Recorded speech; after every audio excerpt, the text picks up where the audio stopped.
पिछले जितने भी टॉपिक किए थे हम लोग स्टार्ट करते हैं। 2 पार्ट हम एग्रीगेट डिमांड और सप्लाई में कर चुके हैं गाइस। तीसरा पार्ट है which is the most important one, जो है एक्सेस डिमांड और डेफिशिएंट डिमांड। इन दोनों के ऊपर आपको मेन क्वेश्चन आएगा, जो पार्ट नंबर 3 है लास्ट। जसमीत शुरू कर सकते हो आप। Okay guys, the concept number 1 इस चैप्टर से जो हमें मेजरली देखना है, what is excess demand. Guys, किस सिचुएशन को आप एक्सेस डिमांड कहते हो? What is excess demand? What do you mean by that? क्या है एक्सेस डिमांड? हम ये कह सकते हैं कि एक्सेस डिमांड एक ऐसी सिचुएशन है जहां पर aggregate demand is greater than aggregate supply. एक ऐसी situation, 12th class, is that right? Am I audible? Where aggregate demand greater than aggregate supply, और ब्रैकेट में हमने एक चीज करना ही करना है, at full employment level. At full employment level, right? इस फुल एम्प्लॉयमेंट लेवल का मतलब क्या है? क्या ये रियल लाइफ सिचुएशन है या क्या मतलब है इस फुल एम्प्लॉयमेंट लेवल का? जब हम कह रहे हैं कि एक्सेस डिमांड वहां होगा जहां AD is greater than AS at full employment level, इसका क्या मतलब है? No involuntary unemployment. ओके, यानी कि इकोनॉमी की तरफ से कोई भी बंदा बेरोजगार नहीं है। और इसी एक्सेस डिमांड को जब हम शो करने की कोशिश करते हैं डायग्रामेटिकली, तो हम ये कहते हैं कि भैया एक बनाया हमने एग्रीगेट सप्लाई कर्व, ये बनाया हमने एग्रीगेट डिमांड कर्व।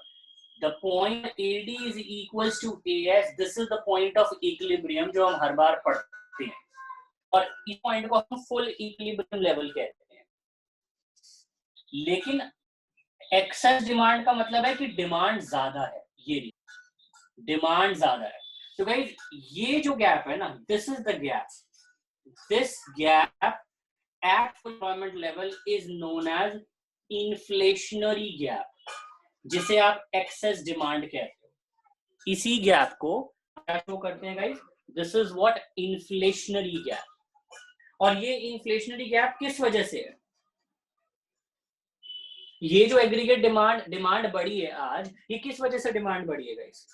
अगर मैं कहता हूं ओरिजिनल एडी जो है वो C+I है, तो फिर एडी डैश क्या है? नया एग्रीगेट डिमांड क्या शो करता है? Sir additional income. C+I plus delta आई, एडिशनल इनकम और एडिशनल इन्वेस्टमेंट।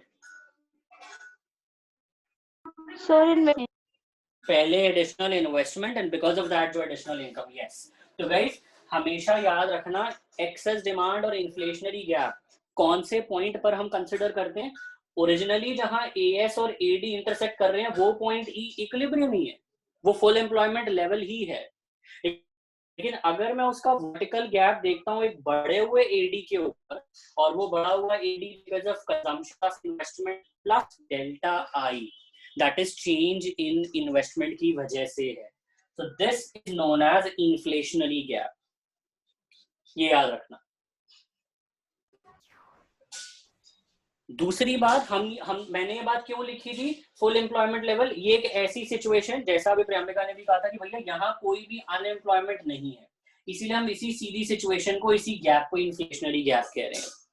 लेकिन 12th class question arises, what are the reasons क्यों एक्सेस डिमांड एक इकोनॉमी में होता है? What are the reasons? Excess demand के कारण राइज इन प्रोपेंसिटी टू,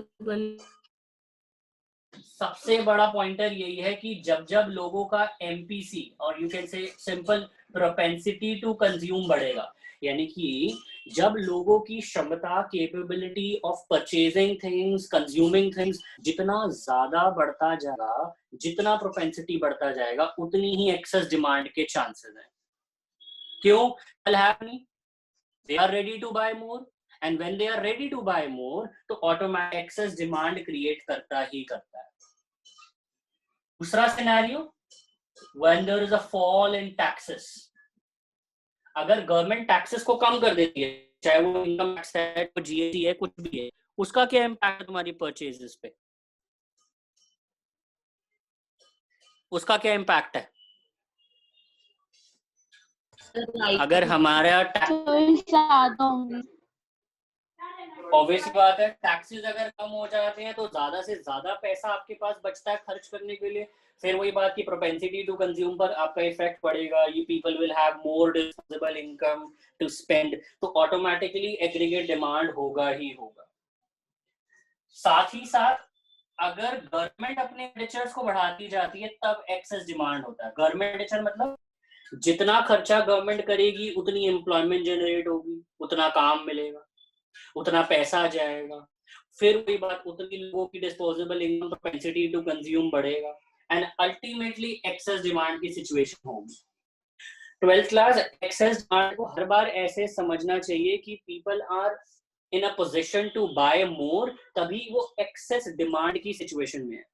और आप और मैं नॉर्मल कंज्यूमर तभी डिमांड करेगा ज्यादा when they have more money, और ये सारे केसेस में दे हैव मोर मनी, ये सारे केसेस में। ये तब भी हो सकता है मान लीजिए एक कंट्री में इंपोर्ट्स कम हो जाए और एक्सपोर्ट्स बढ़ जाए। इंपोर्ट्स कम हो रहे, इसका मतलब पैसा जो बाहर है वो कम जा रहा है, people have more money. Export ज्यादा हो रहे हैं, इसका मतलब people are earning more, they are getting more. तो ये सारी चीजें सम अप कर रही हैं एक्सेस डिमांड में। Is that clear? Any doubt? Sir इसका एक डायग्राम हाँ जी, दो फिर से। डायग्राम ये है कि जहां ओरिजिनल एडी और ओरिजिनल एएस इंटरसेक्ट कर रहे थे वो था ये point E, this is the point of equilibrium. जहां ये एग्रीगेट डिमांड का ऊपर की तरफ शिफ्ट हो गया, इसका मतलब एग्रीगेट डिमांड बढ़ गया, ये ऊपर शिफ्ट हो गया। तो ये जो बड़ा डिमांड का है राइटवर्ड शिफ्ट है, इसी का वर्टिकल गैप मैं कह रहा हूँ, ये जो गैप है this is the inflationary gap, महंगाई का गैप, बढ़ते हुए प्राइसेस का गैप, इसे कहते हैं इन्फ्लेशनरी गैप। ठीक है। एक क्वेश्चन 1 मार्क क्वेश्चन और रीजन जो आपको और ऐड करना चाहिए, जो 1 मार्क क्वेश्चन में भी आता है, वो ये है कि डेफिसिट फाइनेंसिंग की वजह से भी एक्सेस डिमांड हो रही है। Guys what is deficit financing? पिछली बार भी मैंने क्वेश्चन दिया था।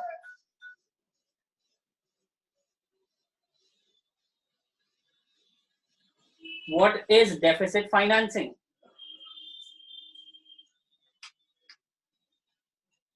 rise in Does money. anyone remember? हाँ जी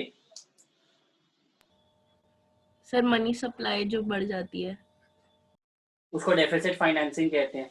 तो इसका मतलब अब इसको हम कैसे समझे?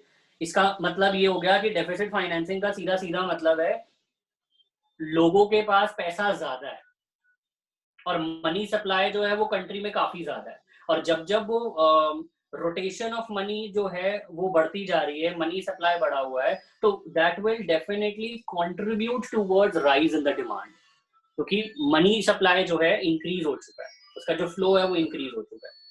ये एक और रीजन है जिसे हम डेफिसिट डिमांड में पढ़ते हैं। लेकिन गाइस ये सारे रीजंस हैं, ये सारे के सारे रीजंस हैं। सवाल ये होता है कि हम इनके इम्पैक्ट्स के बारे में पढ़ें।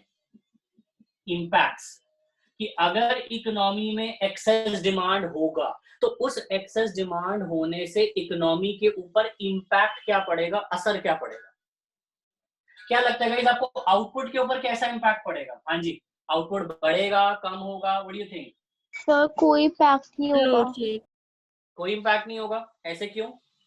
क्योंकि सर फुल एम्प्लॉयमेंट पे ऑलरेडी इकोनॉमी। बिल्कुल, यहाँ भी फुल एम्प्लॉयमेंट लेवल पर हो, ये वाला पॉइंट भी फुल एम्प्लॉयमेंट लेवल है, तो फुल एम्प्लॉयमेंट का मतलब कि वैसे ही कोई बेरोजगारी नहीं है।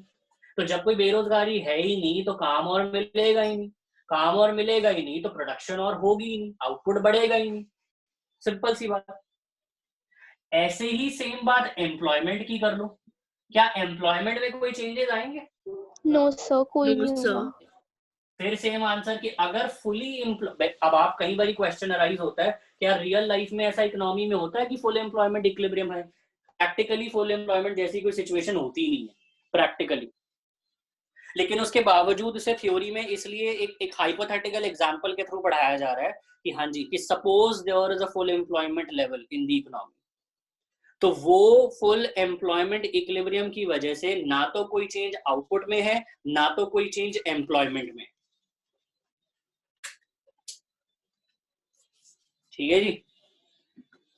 और तीसरा और आखिरी चीज जो आप यहाँ कंसिडर कर सकते हो, व्हाट अबाउट द प्राइजेस? हाँ Raghav, what would be the change in the prices? Increase होंगे। इंक्रीज होंगे। और क्यों इंक्रीज होंगे, उसका रीजन आपके सामने है कि जब जब एक्सेस डिमांड होती है, यानी कि कंज्यूमर ज्यादा से ज्यादा डिमांड करते हैं और सप्लाई में कोई चेंज नहीं आता है, तो डेफिनेटली वहां डिमांड बढ़ती जाती है, बट प्राइसेस बढ़ते जाते हैं, बढ़ते जाते हैं, बढ़ते जाते हैं, क्योंकि उसी का नाम इन्फ्लेशन है, उसी का नाम महंगाई है, प्राइसेस का बढ़ना। This is known as impact on the prices. Is that clear 12th class? Any doubt please पूछते जाइए। आदित्य, पूजा, संयम, एवरीवन, प्रणव। आ गया sir. No doubt. Okay, then अगर हम इसी चीज को गाइस सेकंड केस में कन्वर्ट कर लेते हैं, we talk about deficit demand और डेफिशिएंट डिमांड। जहां आपने पीछे इन्फ्लेशन दिखाया था, अब आप उसी चीज का डिफ्लेशन दिखा दो, यानी कि ये आपने एएस बनाया, ये आपने एडी बनाया, this is the point of equilibrium that you made. अब एडी ऊपर की बजाय नीचे कम कर दो, AD1, और अब आप ऊपर की बजाय नीचे डाउनवर्ड वाला गैप दिखाकर क्या कह दोगे? This is the deflationary gap. Deflationary gap, इसका मतलब एक ऐसी सिचुएशन जहां aggregate demand is less then aggregate supply. तो भाई वो सारी चीजें जो तुमने यहां पढ़ी उन सबको उल्टा कर दो deflationary gap.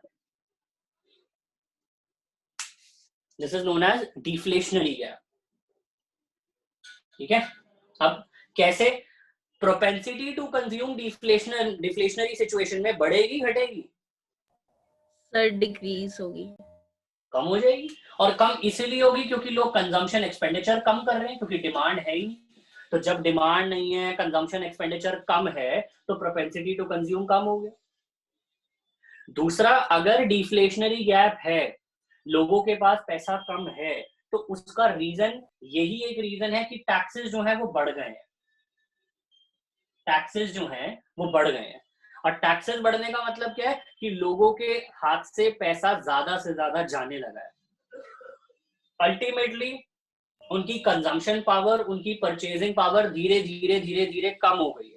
That is the reason we are saying this leads to rise in the taxes and deflationary gap. Government expenditure पहले बढ़ रहे थे, अब गवर्नमेंट एक्सपेंडिचर कम हो गए हैं। क्योंकि गवर्नमेंट एक्सपेंडिचर कम हो गए हैं, तो इसलिए उतनी एम्प्लॉयमेंट ही नहीं बन रही है, उतना आउटपुट ही नहीं बन रहा है, इसलिए मार्केट में उतनी इनकम, एम्प्लॉयमेंट, आउटपुट नहीं है, इसीलिए ये डिफ्लेशन की सिचुएशन है गाइस। सारे रीजन उल्टे कर दिए। इंपोर्ट पहले कम हो रहा था, अब इंपोर्ट बढ़ जाएगा, और ज्यादा इंपोर्ट होने से पैसा आता है जाता है? क्या होता है 12th क्लास? जाता है। जितना ज्यादा इंपोर्ट करोगे चीजों को, उतना ही money supply, money flow outward shift होगा, यानी कि उतना ही पैसा बाहर जाएगा।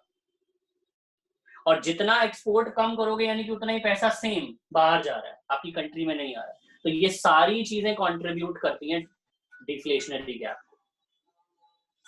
बात खत्म। अच्छा, फिर आउटपुट, एम्प्लॉयमेंट और प्राइसेस पे क्या इंपैक्ट है? आउटपुट बढ़ा या घटा? क्या हुआ आउटपुट का? सब बढ़ गया। कैसे? बाकी लोग भी थोड़ा सा एक्टिव हो जाए यार, इतने सारे बच्चे बैठे हैं, आवाज तो किसी की भी नहीं आती 12th क्लास। अगर कंट्री में डिमांड कम है सप्लाई के कंपैरिजन में, तो आउटपुट पे क्या इंपैक्ट आएगा? सर इंक्रीज करेगा।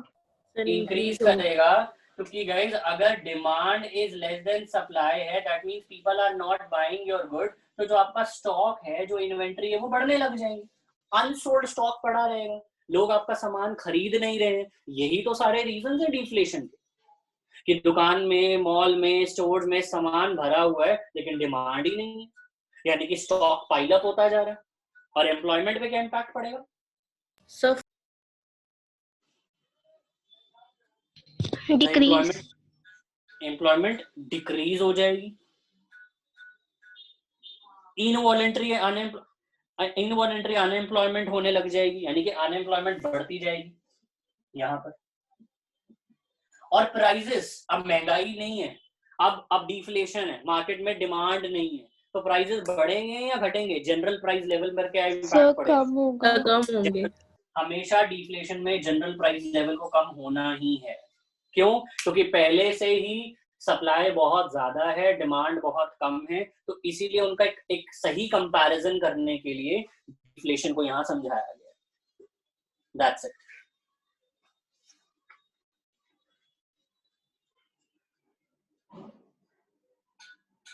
ठीक है गाइस, समझ आ गया? सर हाँ जी। सर आउटपुट इंक्रीज नहीं होगा? आउटपुट इंक्रीज क्यों होगा, ये पूछ रहे हो? हाँ जी सर। एक कंट्री में सप्लाई बहुत ज्यादा है, एक कंट्री में डिमांड कंज्यूमर उस लेवल पर कर नहीं पा रहे हैं जिस लेवल पर गुड्स अवेलेबल हैं, तो हो क्या रहा है, आप हर स्टोर में, हर कंट्री में जो गुड्स है वो पाइल अप होते जा रहे हैं, स्टॉक पाइल अप होता जा रहा है, स्टॉक बिक ही नहीं रहा क्योंकि डिमांड नहीं है। तो अगर स्टॉक बिक नहीं रहा 12th क्लास, तो अल्टीमेटली वो स्टॉक इकट्ठा हो रहा है, हमारा इन्वेंट्री, अनसोल्ड स्टॉक, इसलिए स्टॉक बढ़ता जा रहा है।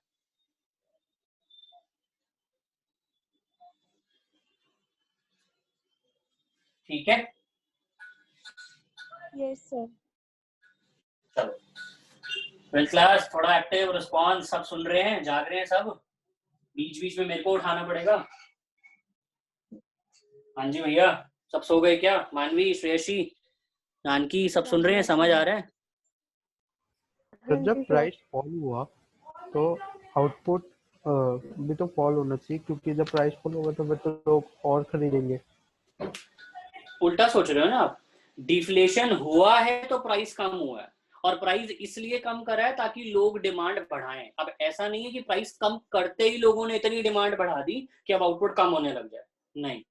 आप इसको ऐसे सोचो, क्योंकि आउटपुट बहुत सारा पड़ा हुआ है इसलिए आपने प्राइस कम किया है, ऐसे सोचो। ठीक है सर। ठीक है ना? अब गाइस, जब हमने एक्सेस डिमांड और डेफिसिट डिमांड पढ़ भी लिया है, हमने दोनों सिचुएशन को समझ लिया है कि एक चीज होती है इन्फ्लेशन, एक चीज होती है डिफ्लेशन। सवाल ये उठता है कि हम इस इन्फ्लेशन को और हम इस डिफ्लेशन को कंट्रोल कैसे करें। समझ रहे हो? हमें ये चेक करना पड़ेगा कि हमें इस इन्फ्लेशन को, डिफ्लेशन को कैसे कंट्रोल करना है। पहला काम हम ये करते हैं, measures to control excess demand. और बड़ा इजी सा टॉपिक है, कुछ खास है नहीं इसमें, बहुत छोटी छोटी चीजें हैं, बट हाँ टॉपिक बहुत इंपॉर्टेंट है। एक मिनट देना मुझे।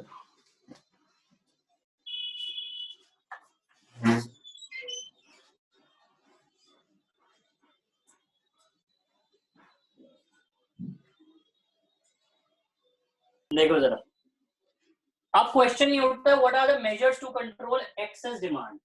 आप इन मेजर्स को दो कैटेगरी में बांट लो, चाहे वो एक्सेस डिमांड है चाहे वो डेफिशिएंट डिमांड है, और दो ही लोग रोल प्ले करते हैं।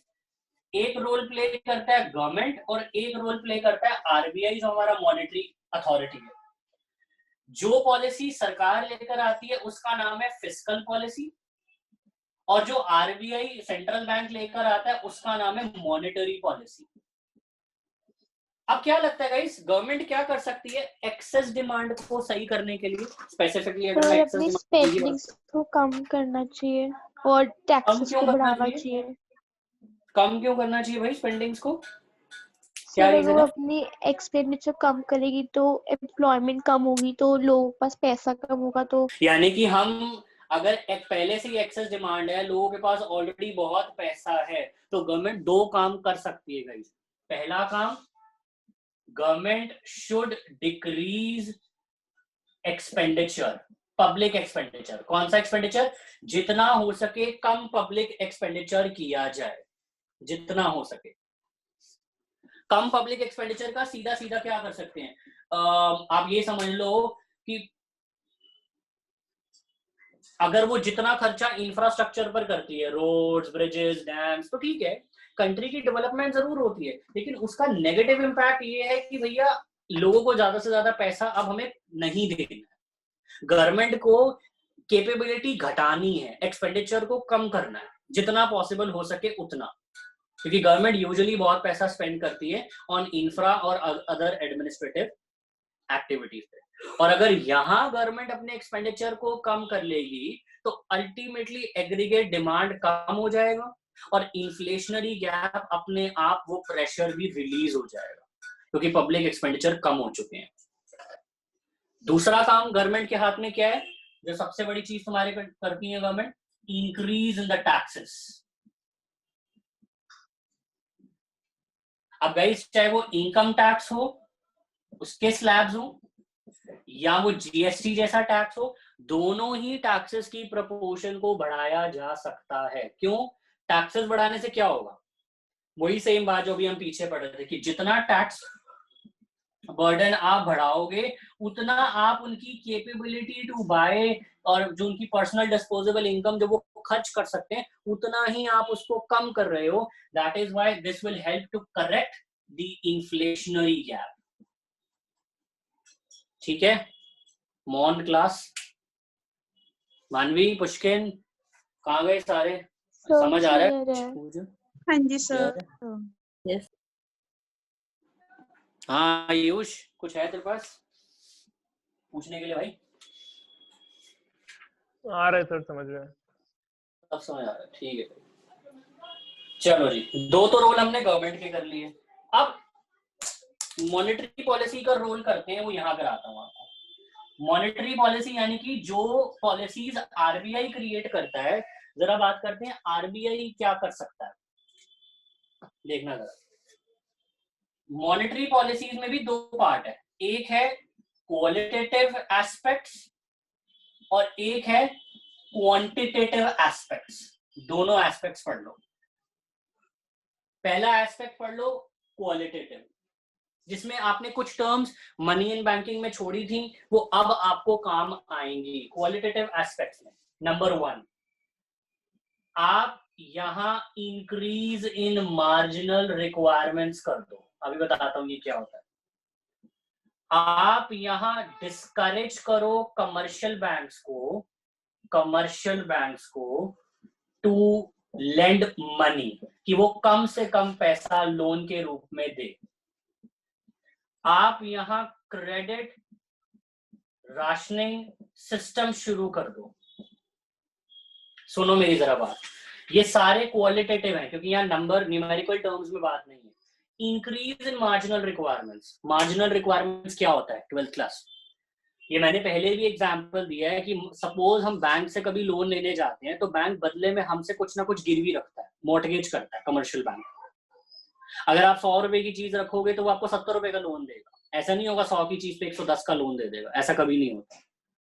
तो गाइस यही वो यहाँ समझा रहा है कि अगर कंट्री में एक्सेस डिमांड है, ऑलरेडी लोगों के पास बहुत पैसा है, तो उस मार्जिनल रिक्वायरमेंट को, यानी कि वो जो 100 के बदले 70 देने हैं या 100 के बदले अब सिर्फ 60 देने हैं, उस मार्जिनल रिक्वायरमेंट को बढ़ा दो कि कम से कम पैसा आप उन्हें दो। 100 का सामान है तो लेट्स सपोज पहले 70% देते थे, अब 60% दो सकते।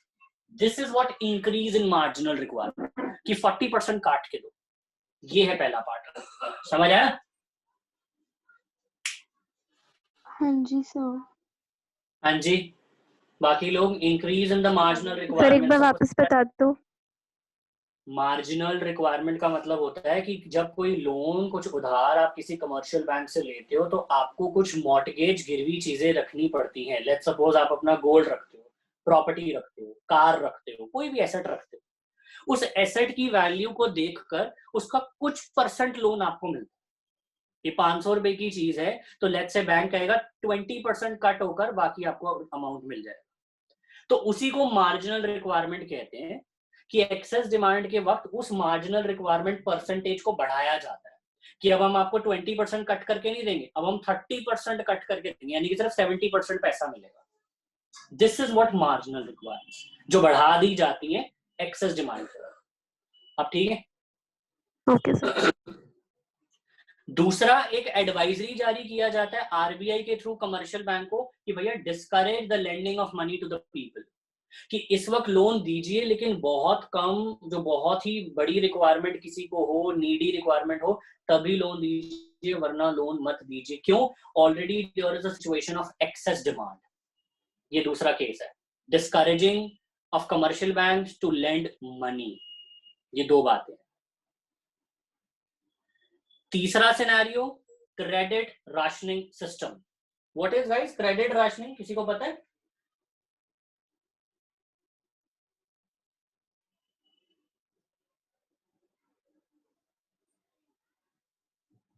What is credit rationing? Does Sir, anyone when know? credit is given with some restrictions. With some restrictions, या फिर कुछ conditions के साथ, या फिर सिर्फ किसी किसी सिलेक्टेड काम के लिए, उसे हम कहते हैं क्रेडिट राशनिंग। तो क्रेडिट राशनिंग का मतलब है गाइस कि आंख बंद करके बैंक सबको पैसा नहीं देगा। बैंक पहले प्रॉपरली एनालाइज करेगा, असेस करेगा, देखेगा कि अगर कोई जेन्युइन इकोनॉमिक एक्टिविटी है तो ही बैंक देगा, अदरवाइज वो हर पर्पस के लिए लोन नहीं बांटेगा। देगा भी लोन तो उस पर भी कोई सिस्टम, कोई क्लॉज लगा देगा कि इतने % ही मिलेगा, ये है ना ऑल दैट। तो उसे हम कहते हैं क्रेडिट राशनिंग सिस्टम। तो ये तीनों के तीनों क्वालिटेटिव मेजर्स। तो ये एक पर्टिकुलर सेक्टर के लिए भी हो सकती है ना? बिल्कुल हो सकता है, हो सकता है। जैसे मान लो आज की डेट में किसी के साथ भी हो सकता है, कोई ऐसा बिजनेस, टूरिज्म इंडस्ट्री है, आज की डेट में टूरिज्म इंडस्ट्री को लोन मिलना मुश्किल है। क्यों? क्योंकि वी ऑल नो कि टूरिज्म इंडस्ट्री का थोड़ा सा डाउनफॉल है। धीरे धीरे वो इंडस्ट्री ग्रो करेगी, लेकिन आज उनके लिए क्रेडिट राशनिंग सिस्टम शुरू हो चुका है कि उन्हें लोन इजीली अवेलेबल नहीं मिलेगा। हाँ, जब तक ये बिजनेस बूम में थे तब आराम से इन्हें लोन मिला। तो ये सारी चीजें होती हैं जो किसी सेक्टर के लिए, किसी बिजनेस के लिए, किसी क्लास के लिए इंट्रोड्यूस की जाती है। गाइस, क्वांटिटेटिव वाले आपने बहुत सारे मेरे साथ पढ़े हैं, जैसे increase in the bank rate, ये कर दो। Increase in the repo rate, अभी डिस्कस करते हैं ये क्या होता है, ये कर दो। सेल ऑफ सिक्योरिटीज, ये कर दो। LRR को बढ़ा दो, ये कर दो। यानी कि ये जितने भी टेक्निकल और क्वांटिटेटिव एस्पेक्ट है उनकी बात हो रही है। What is a bank rate? Bank rate क्या होता है 12th क्लास? हाँ संयम? जिसमें सेंट्रल बैंक लेंड करती है।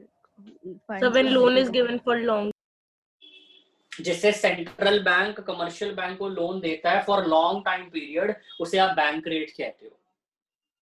ठीक है? और ये बैंक रेट को बढ़ा दिया जाता है, यानी कि लोन्स महंगे कर दिए जाते हैं बाय RBI, सो दैट जितना महंगा लोन होगा उतना ही डिस्करेज होगा इंसान उस लोन को लेने से। तो ये है पहली चीज।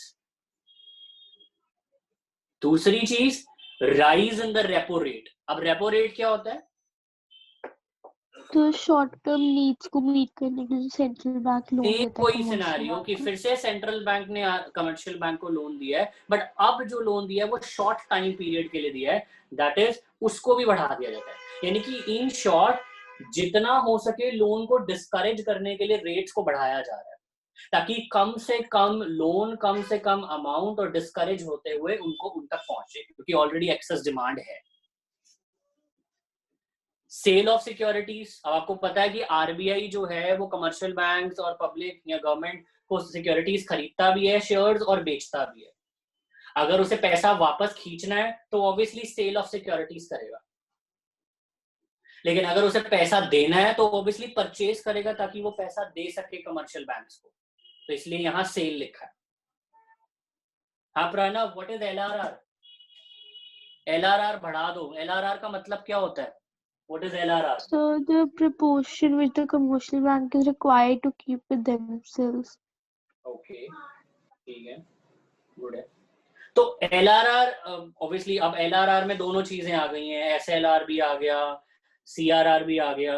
यानी कि इन शॉर्ट वो परसेंटेज ऑफ मनी जो कमर्शियल बैंक्स को अपने पास एज अ रिजर्व रखना है अपने पास।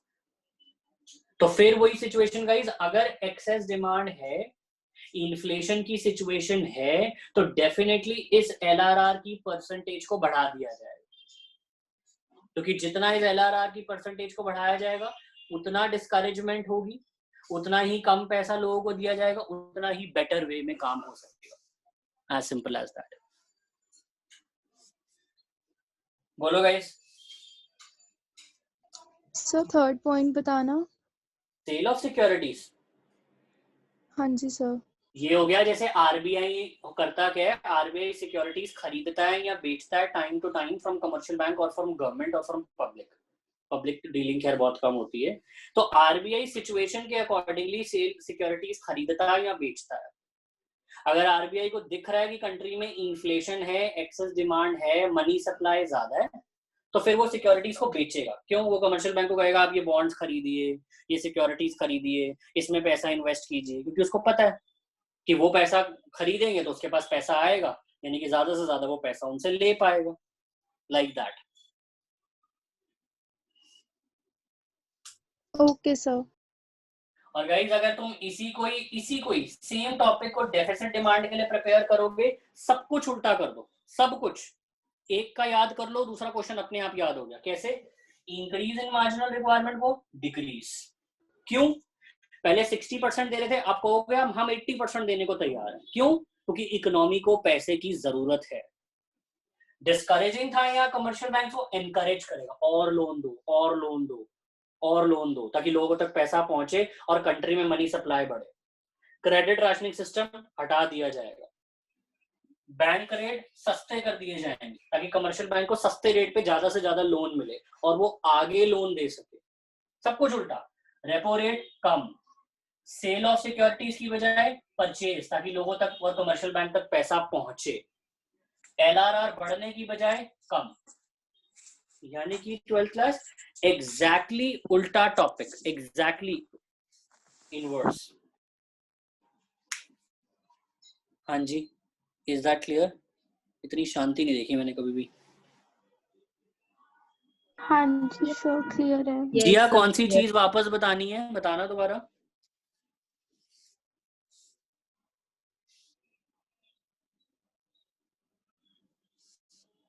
जिया मुझे आपकी आवाज ही नहीं आई। चलो एनीवेज, तो लिख के ही बता दो if you can't speak. Okay guys, ये हमारा एक्सेस डिमांड और डेफिशिएंट डिमांड के फैक्टर्स हो गए। आपको याद है अभी हमने वो गवर्नमेंट वाला भी किया था। एक्सेस डिमांड में टैक्सेस बढ़े थे, तो डेफिशिएंट डिमांड में टैक्सेस कम होंगे, कम करो बस। गवर्नमेंट एक्सपेंडिचर वहां कम हुआ था, यहां गवर्नमेंट एक्सपेंडिचर बढ़ा दो। वो फिस्कल वाला पार्ट था, वो समझना था। कोई बात नहीं, मैं फिस्कल वाला पार्ट दोबारा बता देता हूँ। एक बार ही सारे रीजॉइन करो जल्दी से, आ जाओ फटाफट, फिर बताता हूँ क्विकली।